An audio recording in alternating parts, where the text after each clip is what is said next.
If there's anything that England is famous for giving the rest of the world, other than Downton Abbey and cheddar cheese, it's language. And the English love nothing more than to use said language to describe their own country and the various different people that live there. There are many slightly ridiculous names for people from different English regions, from the Yam Yams in the Black Country to the Dingles in Burnley. But by far the most head-scratching of the bunch is the nickname reserved for the residents of Hartlepool, this being the Monkey Hangers. Why should anyone associated with this otherwise innocuous seaside town up in County Durham spend their lives being accused of being some form of animal abuser?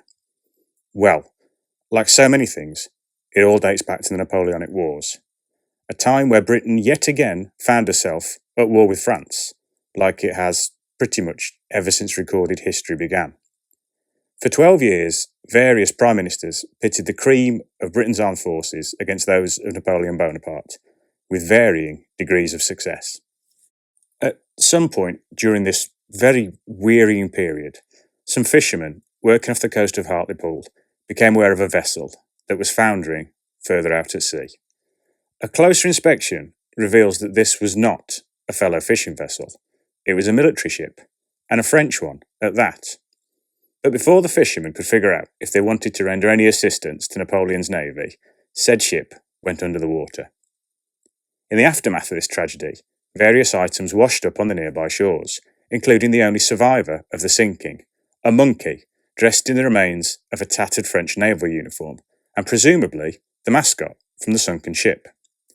If the story is to be believed, the numerous 19th century residents of Hartlepool had met exactly the same number of monkeys as they had Frenchmen, being 0. The monkey was detained and then taken to a hastily formed court which was situated back in the town centre. Taking the creature's confused responses to their questions as the vagaries of the French language, whoever was presiding over this court decided to declare that the monkey was a French spy.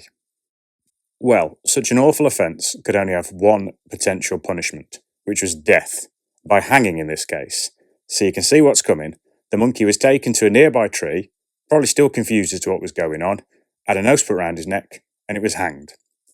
One assumes that at some point, not long after this, a person, probably not local, and of some learning authority must have turned up and been pretty alarmed by what had just happened. Now, it's important to note there isn't much in the way of evidence about this bizarre incident.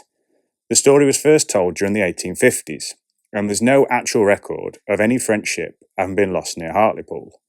There are, however, similar stories from around the UK of monkeys in various uniforms of various countries being washed ashore, taken to a town, and hanged. But for all the towns and cities that sit around Hartlepool, none of that matters. 200 years on from this incident, it's still customary to accuse anybody associated with that town as being a monkey hanger, which seems entirely in keeping with the British sense of humour, particularly up in the northern wilds of the country. An easy way to get people fighting up there is just to ask them, what do they call a bread roll? Well, it's a bap, obviously.